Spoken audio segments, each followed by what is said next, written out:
What is going on, guys? Today, once again, doing something on the Corvette. We're going to be taking apart this button and cleaning it so that way it works every single time instead of almost never. So you can buy these for about $16 to $18 just for the pad. The plastic surround piece is quite a bit more expensive, but instead of spending, $32 on both sides, if you just spend 10 minutes taking them apart, clean them down, they'll work like new. In worst case scenario and you fuck it all up and it doesn't work at all anymore, well, the replacement part's cheap. First thing you're gonna do is open the door,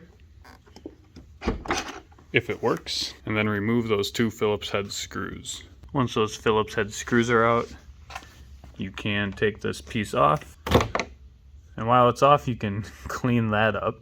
But with that plastic handle cover off, you can take your little touchpad sensor guy, slide him out, and unclip him. And with our touchpad on a workbench, we can take out the little tiny Phillips head screws.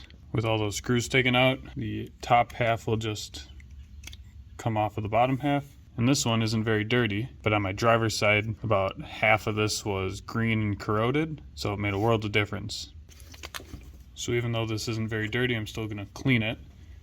How I'm gonna do that is, I have some like 90% isopropyl alcohol and 5,000 grit sandpaper. All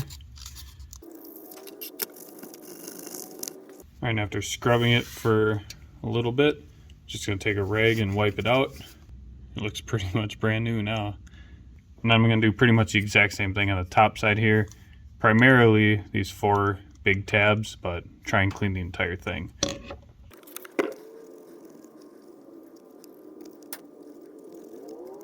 When I'm done, same deal, dry it off. Definitely looks a lot cleaner. And while I got this apart, I'm just gonna pop this open, clean out all this crap. Once it got wet, you can really see like the crap that's on it. And for this, I just used like a Trim Restore kind of rubber cleaner spray. And there it is. The rubber looks clean, the contacts are clean, the pad's clean, everything's good to go. Just gonna wipe this thing up real quick and then reassemble it. Reassembling it, obviously just the exact opposite of taking it apart. Put your rubber pad back in the outside of the handle. Take the inside of the handle here. Pop them together, tighten all the screws. With this thing cleaned up and reassembled, you can plug it back into the car, set it kind of where it used to be, and then pop your handle back over it, and then retighten those 2 Phillips head screws. And with that, you're done.